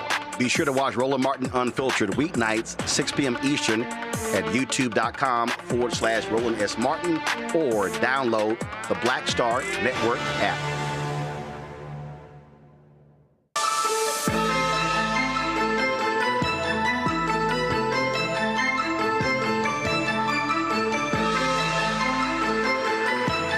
Honestly, I think we have to, the issue that we have to put on the table, and it's real, and that is, even when you factor in race, I mean, look at the last election, 71% of the electorate was white. And the reality is, when it comes to campaigns, a potent political weapon, crime. Absolutely. Scare white voters. But here's what happens, though, but it also is equally effective for black voters. Because black folks is about, typically, if you're African American, high crime in the neighborhood, you want to feel safe. And so, but our view and reaction to police is actually different. Because it comes down to trust. The reality is, white people in America really, really, really trust the police. Black people want to be safe, but we ain't necessarily trusting the police. But what ends up happening, though, is our reaction, though, is the same. We want protection. So now you're up against a battle. And the battle you're up against is what you're trying to do in terms of for safety with this book is how do you get over that hurdle that this thing is so locked into the minds of white people, black people, and others that, hey, we need more cops, spend more money. When you look at these city budgets, 50, 60, 70% is going to police and fire, the total budget. So, okay, how then do we start to begin that change? Because it actually has to start here. And that is, I mean, look what happened in San Francisco. What we talked about, they actually try to shift these resources. The attack on the city council, the mayor, London and Breed, no longer the mayor. You saw what happened where they recalled the district attorney in San Francisco. They recalled the sister in Alameda County, in Oakland, tried to recall the DA in LA. Now you have the attack on the George Soros-funded prosecutors. They've been attacking Krasner in Philadelphia because they're like, let's stop locking people up. Oh, they're attacking cash bail. And so everything that has come out of the defund the police movement, they are attacking as this is why crime is going up and this is why businesses are leaving. And that is a potent force to contend with. So how do we re-engage this discussion? Really, really important question. It is so clear to me that we have to decouple the idea of safety and policing. And of course, people want to be safe in their communities, and that's what they're responding to. You know, when we hear these reactions to defund the police that may not be as malicious as some of the reactions I was describing before, where people are a little bit confused. You know, like what is this? How can you say that? The confusion is coming from this idea that police equals safety. We have to decouple that idea. You know, I talk about some of the hard facts, the numbers in the book. You know, how often are police solving these cases? Or, I mean, we don't even really have those numbers. How often are police laying a charge in a case of like a robbery or an arson or a fire? Very often less than 15%. What sort of service is able to fail so consistently like that and continue to get funding? You know, it's outrageous. And so we really have to see policing as a service that we have tried to use to respond to safety that isn't working. But I do think, you know, as you say, it's such a powerful tool for politicians. You know, if they are able to say, we'll be tough on crime, which every politician does every single election cycle, but nobody seems to be able to solve the issue of safety, right? No one seems to be able to say, well, I've done that. I've been successful on that front. I mean, it benefits them to be able to say every year, I'm going to be tough on crime. I'm going to be tough on crime. It's so easy to say something like that and to be able to say it again and again and again. And these specific issues that you've pointed to, where we're seeing, again, this backlash period, all of these programs that have been started and even trying to be pulled away. The program that I mentioned in Oregon is one of them.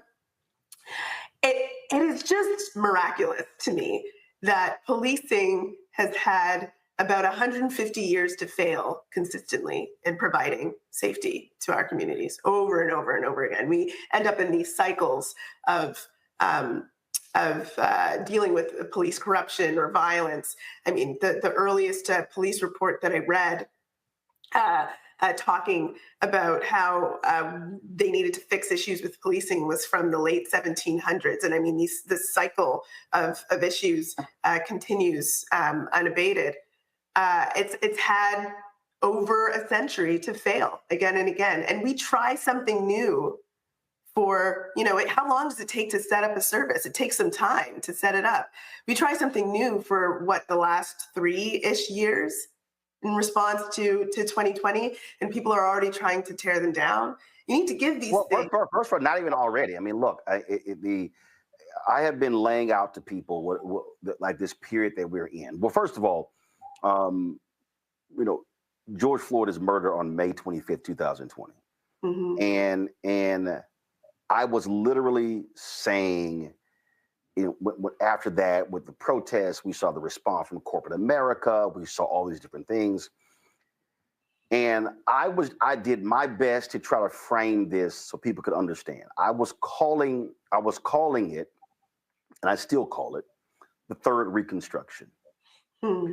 And the first Reconstruction obviously followed slavery. Mm-hmm. The second Reconstruction followed. Yeah, you had Brown versus Board of Education in '54, but it really was the lynching of Emmett Till, 1955. Mm-hmm. But I called the second Reconstruction, which went from 55 to 68. So I called this the third Reconstruction. And then what I said then was, I said the failures of the first Reconstruction and the second Reconstruction, they did not contend with the money issue. And I said the third one, I said, secondly, the other failures that neither one lasted a minimum of 20 years. I argue that even though Du Bois' book put the Reconstruction period at 20, it really was 10, I call it 10 to 12 years. Because you go from 65 to the Great Compromise of 1877, which ushers in Jim Crow. The issue for me was, and I kept warning people, I say, guys, we got to keep our foots on their neck, because if you look at the history of white America, they are going to, all right, we've done enough very quickly. And it was happening in, of course, 2021, the implosion of Black Lives Matter, the attacks on Black Lives Matter. 2022, we saw with the election, it was all about critical race theory. Then 2023, it was woke.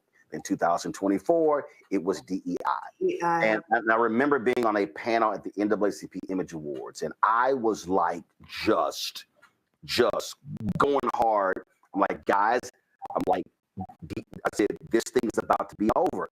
Yeah. And they were so like, damn, bro, calm down. I was like, no, you don't understand. I'm telling you, this thing is happening before our very eyes. Yes. And if y'all keep playing around, I said, I'm telling y'all, and literally the chair of the NAACP was sitting not even 15 feet in front of me. And I said, I'm telling y'all, this thing is about to end. I said, these people, and folks were just sort of like, yeah, okay. And I'm like, and so I think what happened was too many of us got so comfortable with some of these donations. And look, BLM got 90 million. Urban League got more than 100 million. NAACP got more than 100 million as well. I said, but that was a drop in the bucket. I said, I'm telling you, the backlash is coming. And the reality is, here we are. Mm-hmm. In the 5th year, 5 years after George Floyd was murdered, and it is mayhem because this is now the reaction to the third Reconstruction. And white America saw young white people, Latinos, Asia, they saw, this was the first Black movement in American history where a majority of Americans agreed with. And white forces said, oh, hell no, we cannot have this. And I just think a lot of us, including a lot of activists, did not fully comprehend how vicious the backlash was going to be. I think you're right. I think that we were not prepared for the extent of this backlash. History, it was sitting right there. I know. I think you're right. You know what? I knew there was going to be a backlash myself. And in part, that's why I started writing this book. So I was like, we're going to need to have some of this stuff written down before, they start to really attack it. But I think that this is like a redemption period as well. It seems like that period that followed Reconstruction, where they're really trying to not just destroy the movement that was created, but to destroy all of the institutions that supported that movement. Yes, I did a segment. This was after Trump's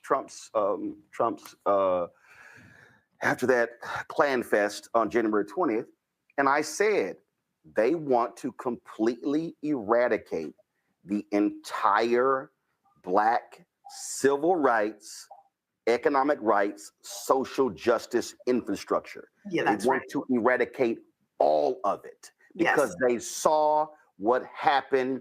All that work, I'll dare say, civil rights movement, then you go 70s, 80s, 90s, Jenna Six, Trayvon Martin, Eric Garner, Michael Brown, all of that. They said, oh, hell no, we got to kill all of this. Yeah, and they're starting right from education, right? They're going after institutions. They're going after the things that they think, started when folks were young. The mind. They're going after knowledge. They're going after. They don't want young white kids reading this. That's exactly right. And I think, it is important in this time, people are afraid, people are nervous. And I understand that there's a lot at stake, we see them potentially deporting citizens at this point, let alone folks who are migrants. And that's a huge, huge risk that people can be taking when they're speaking out. And that makes people feel isolated. And I think history also tells us that one of the best things that we can do in moments where we are feeling isolated is to connect with our community and to make sure that we are working together, because they're coming for us whether we respond or not. So we might as well speak truth to power. Yeah. And I'm so grateful for your show, because I really do think that you do that consistently.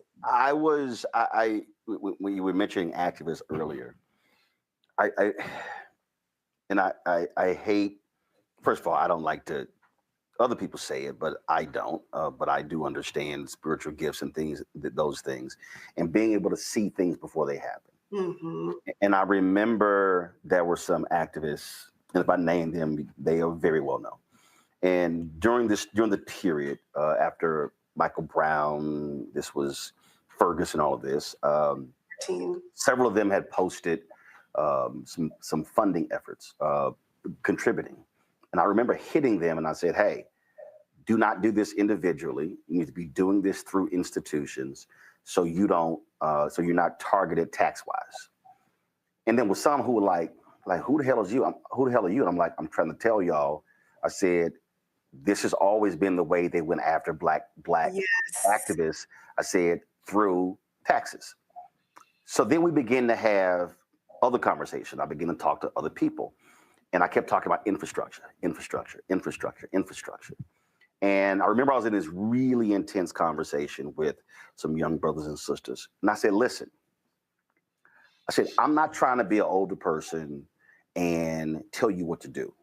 I said, but I do understand history. And I said, you can criticize. There are rightful critiques of the NAACP, of the National Urban League, of other institutions. I said, but guess what? They're still here. I said, SNCC is not here. Mm-hmm. We could talk. I said, we could talk about COINTELPRO. We could talk about all those things. I said, but the reality is there's something to be said about Black institutions that are still here. I said, please focus on infrastructure. I said, because you might burn out, but the organization is still there. I remember I was having interviews and I was talking to BLM leaders and I was like, I don't understand y'all infrastructure. I said, I don't understand your hierarchy. And folks were talking about, oh no, we like to have consensus. I was like, guys, I don't mean no disrespect. I said, ladies and gents, that shit don't work. I said, you have to have hierarchy. I Occupy Wall Street. I was like, y'all, all that, I said, I get the collaborative process, but you still got to have hierarchy. And so I fundamentally believe that one of the reasons why that movement, not just the organization, but the movement just fractured is because folks were not thinking, if we're going to build something, it needs to last more than 5 years or more than 10 years, or needs to last beyond this really inspirational individual. And I think the struggle we're in right now is 5 years after George Floyd's death, multiple years after Michael Brown, Eric Garner, whatever, that movement is so fractured. And now you go, okay, well, where are folks? Well, people are doing individual things, but the power of that movement was that it operated eventually as a collective. And I just think that this is where this still is. It is a problem. And then you had people who were like, well, man, that voting shit don't matter. And I'm sitting there going, you cannot do this. There was a young brother, I'll never forget, he goes, man, that politics don't mean shit, so I'm going to march. And I said, marching without voting is going for a walk. They go hand in hand. You can't change policy if you don't change the politicians, and that's voting. And that's where that infrastructure comes in. And I just think that is that still is what just, it irks me, because a lot of folks just didn't understand the infrastructure was needed to sustain the movement. Look, I take your critique. I really do. I agree with you on a lot of what you've just said. I think that there is a way that we sometimes can fall into a trap of like, this is the only way of doing something, when we should be using all the resources available to us. And when I look at the right and how much they focused on gerrymandering voting districts and trying to make sure that votes don't count, it tells me that there's something strategic about engaging in that way. Yes. But I also, the other thing that I want to say about that period, because, I was around in all of that organizing as well since 2013, 2014. I do think that there were folks who knew that we needed to have an infrastructure, but I am curious about what we're going to learn about infiltration and attempts at agitating the movement in the decades to come. Because the other thing we know from history is that when we do have these moments, the people who are most threatened by those moments will often send folks in to try to destroy our movement surreptitiously.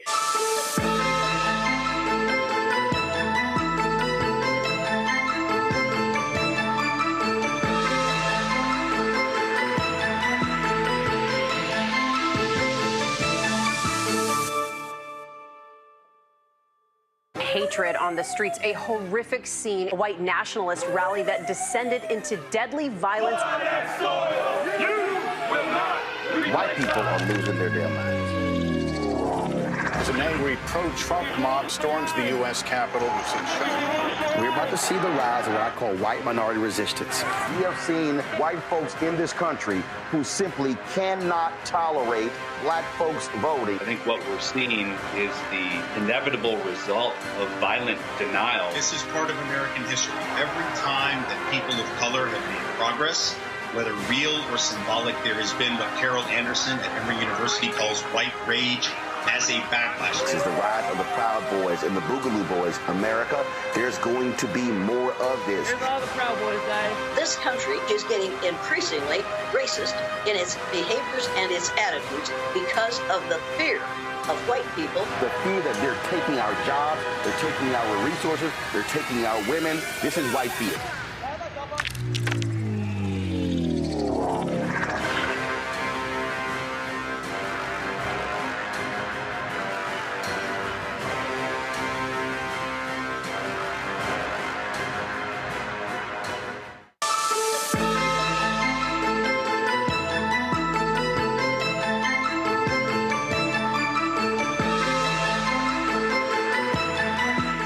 I keep going back to April 3rd, 1968, Dr. King's final sermon at Mason Temple.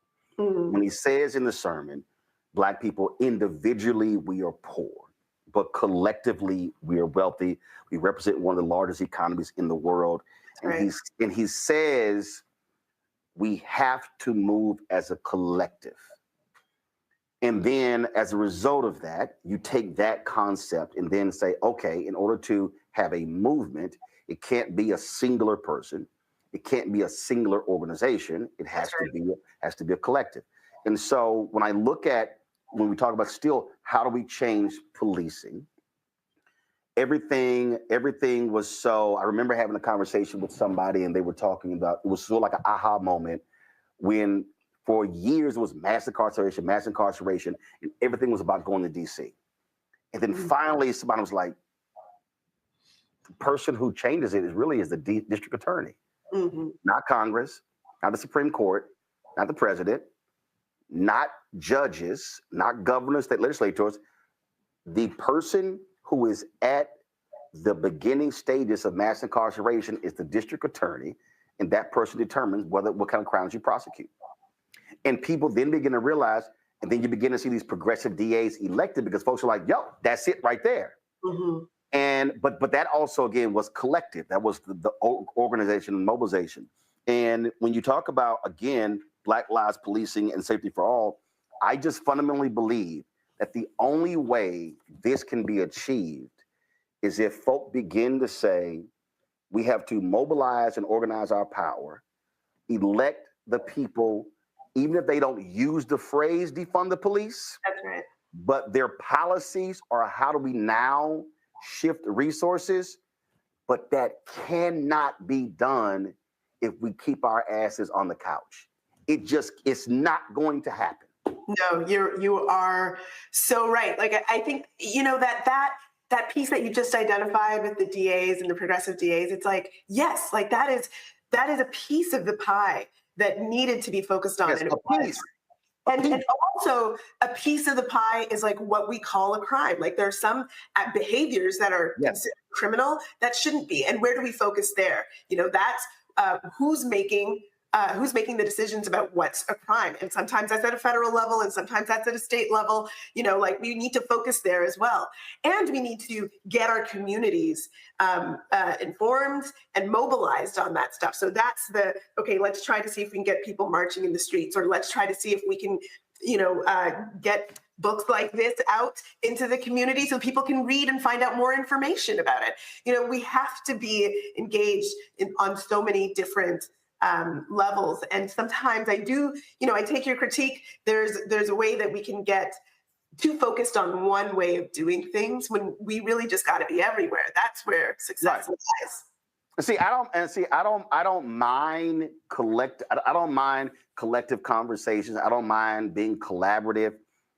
But at the end of the day, and this is where, again, this was the beauty of King.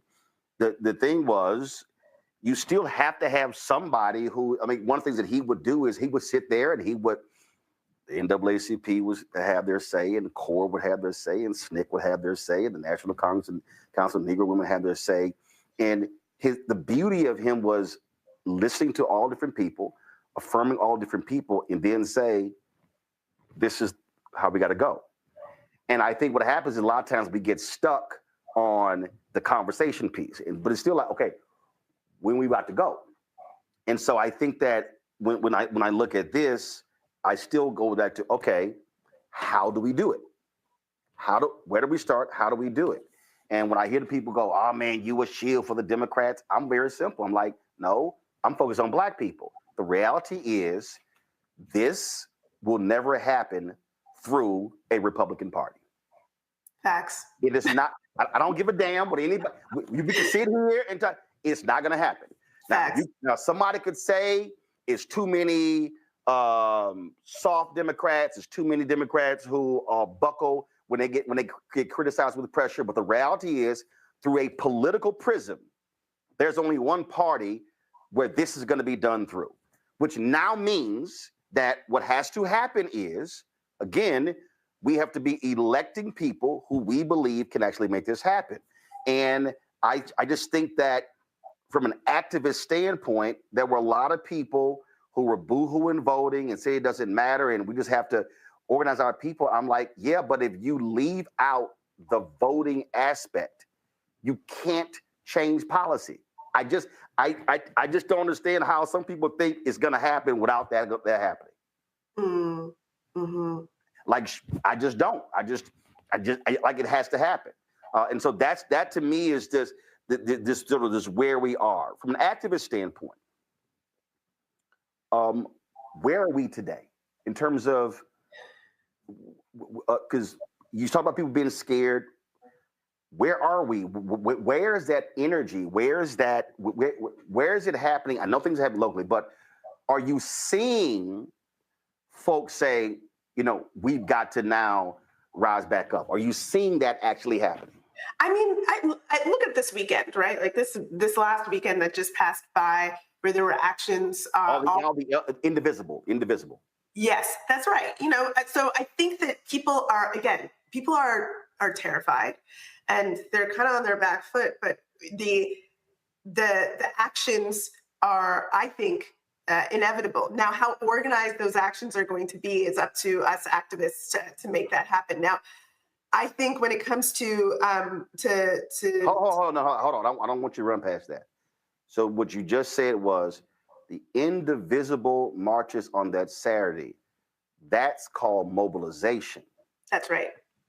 What happens Monday after the mobilization is organization. That's right. So oh my God. So people who don't understand that, just explain that. So, when we get into the streets and we are making fervor righteously about an issue, that is mobilizing people, getting people out into the street and demonstrating that people are angry and people want to do something about it.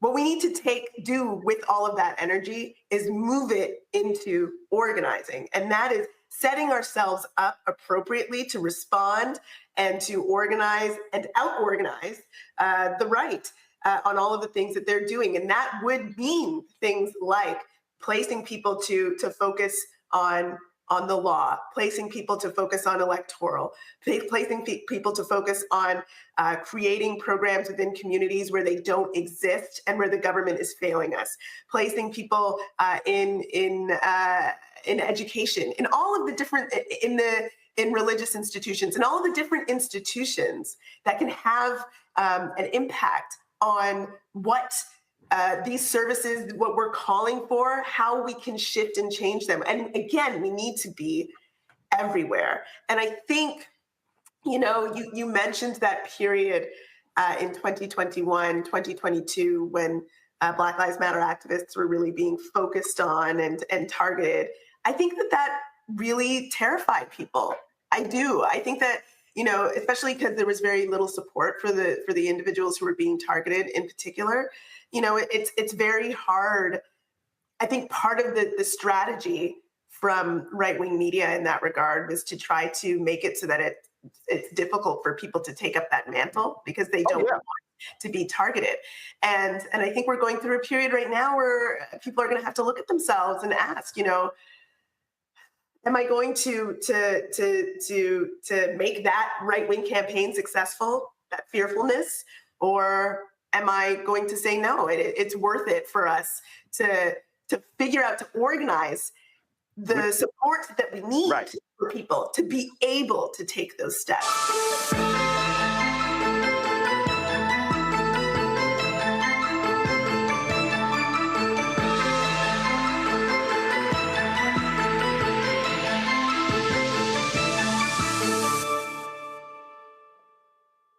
Hello, I'm Isaac Hayes III, founder and CEO of Fanbase. Listen to what I'm about to tell you.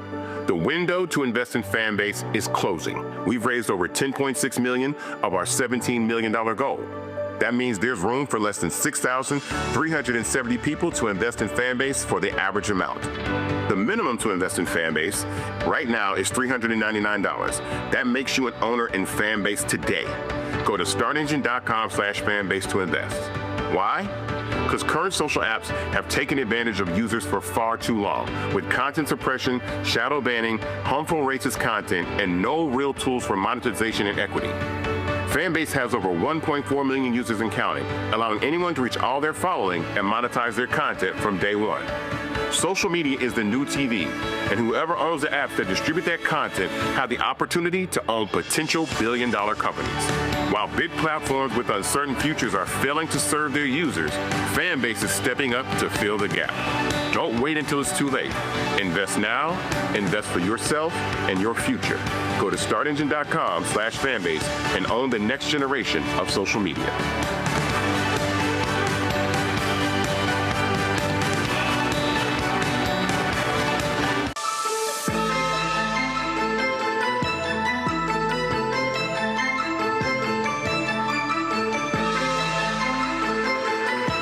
I'm going to say this here, and it was very interesting. I remember, so I'm not going to name the organization, but I remember there was a group.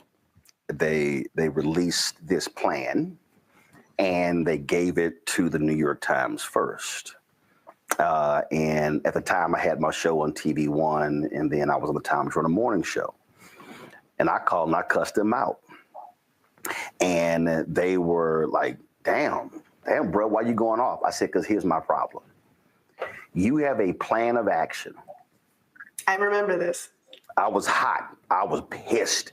I said, you have a plan of action that you gave to the New York Times first, and you ain't come talk to black people first. I said, don't give it to the New York Times, and then you don't come to us, and then when you don't get the reaction that you want, then you call us. I said, no, you need black people first.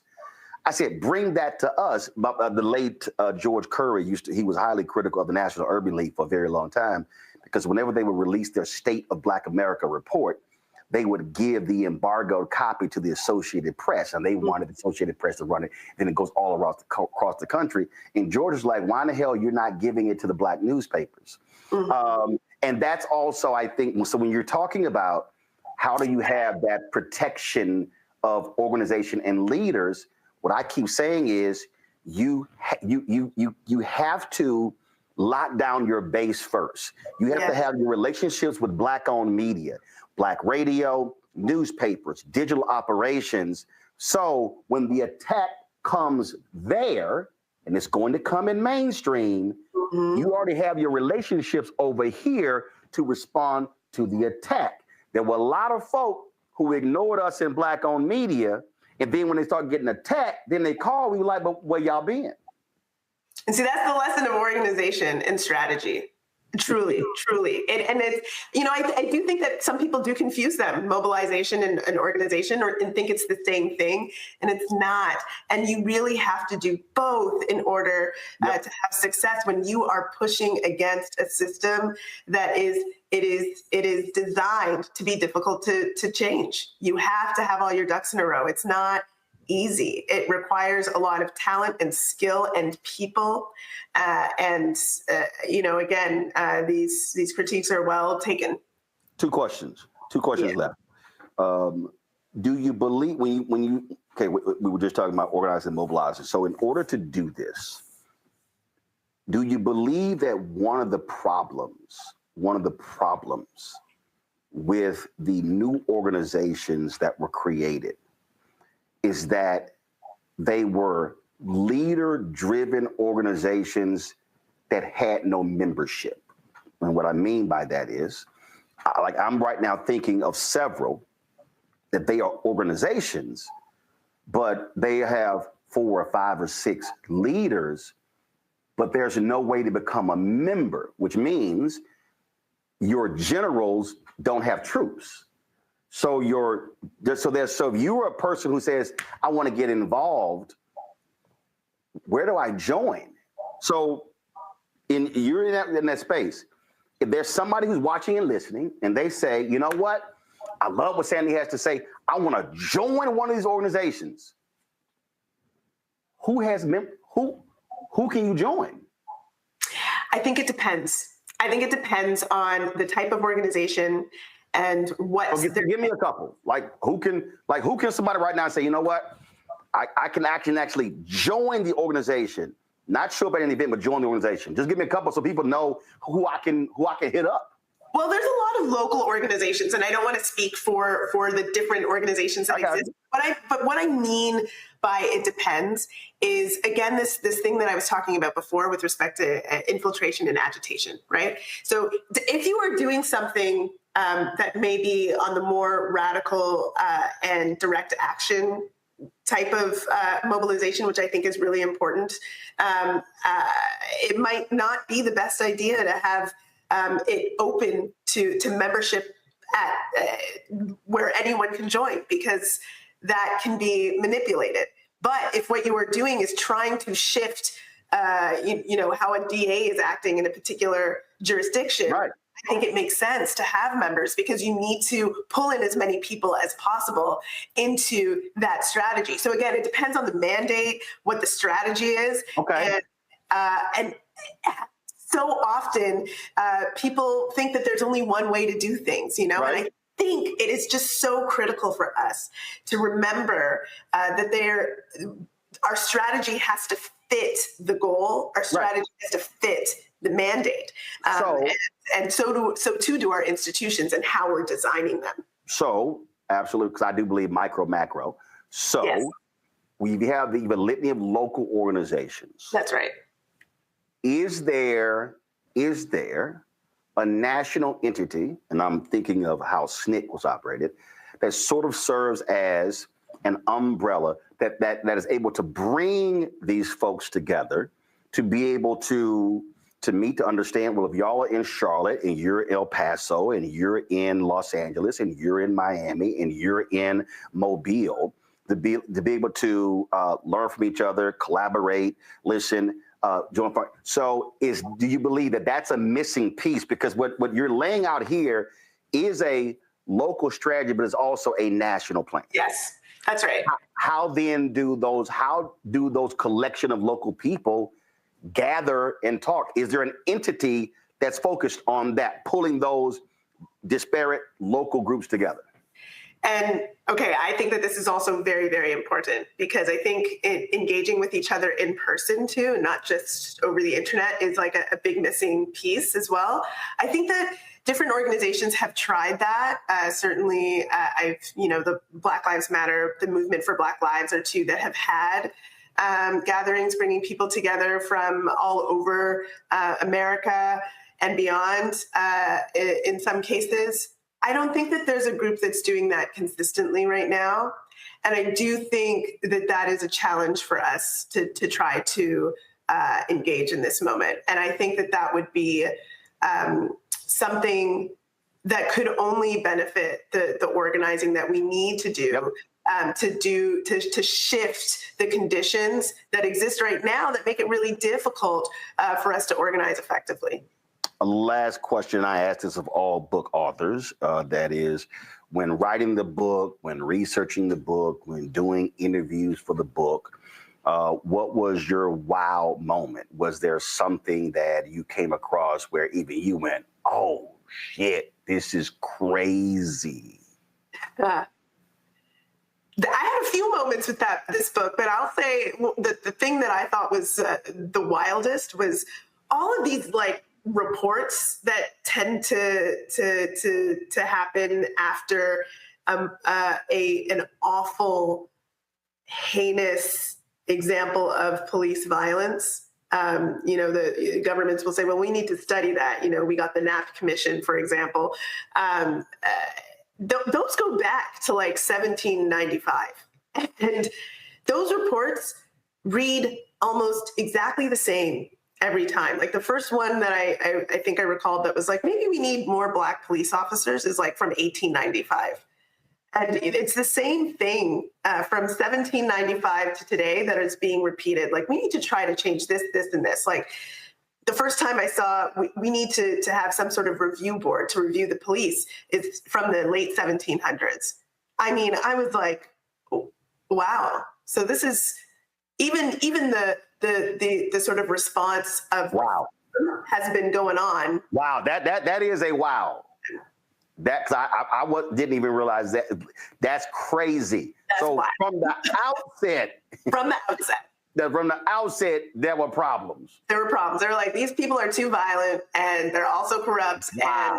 And we need to have somebody to review them. And it's been that way literally from the very beginning. Wow. Yeah. That is I think that would be a wow. Yeah, very well. That would qualify for a while.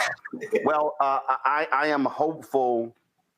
I am hopeful that that not just regular ordinary people, but activists really look at this, because the issue is still there. It's still at the front, and I'm constantly repeating myself on the show when I talk about organizing and mobilizing, but also data collection, because you got to be able to reach people. Like I can't stand people. Like I don't know. I know when I looked at their website, I know Indivisible, they had email and zip code, but I think one of the greatest mistakes that we often make is that we have events, we have protests, we have marches.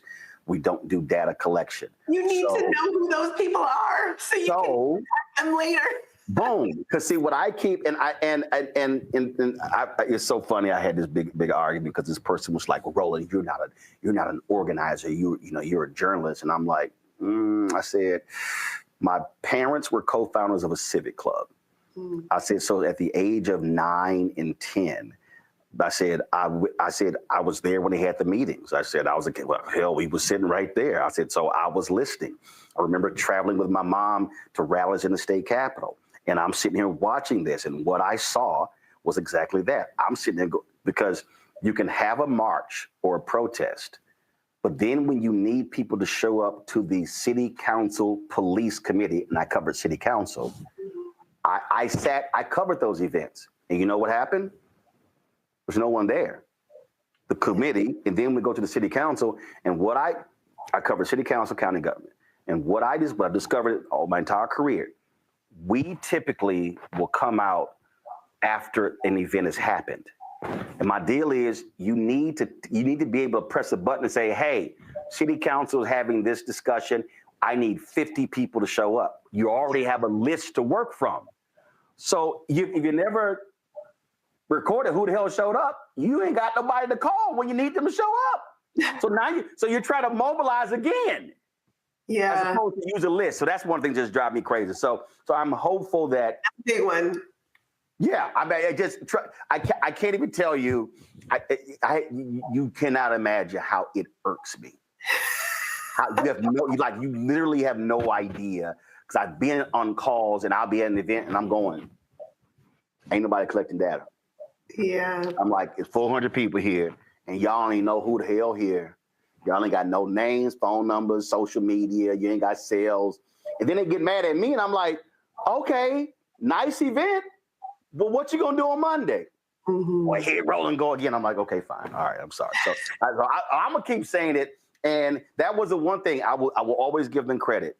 Tamika Mallory, Bob Bland, Carmen Perez, Janae Ingram, and Linda Sarsour, when they were the leaders of the Women's March, how they collected data. Millions around the world, they collected data.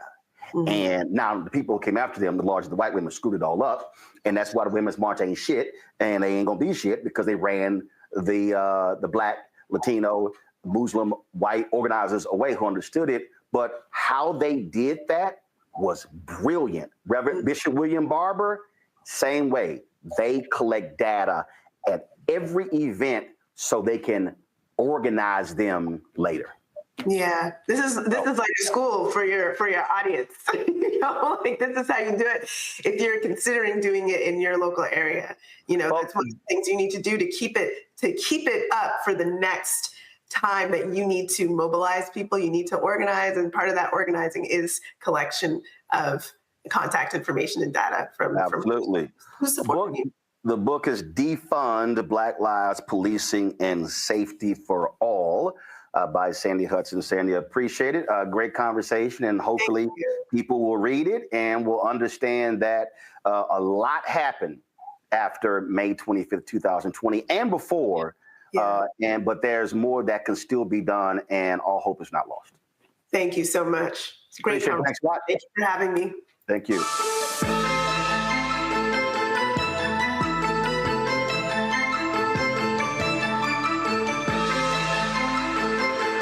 Black Star Network is here. No punch! I'm real revolutionary right now. Thank you for being the voice of Black America. All momentum we have now, we have to keep this going. The video looks phenomenal. See, this difference between Black Star Network and black-owned media and something like CNN. You can't be black-owned media and be scared. It's time to be smart. Bring your eyeballs home. You dig?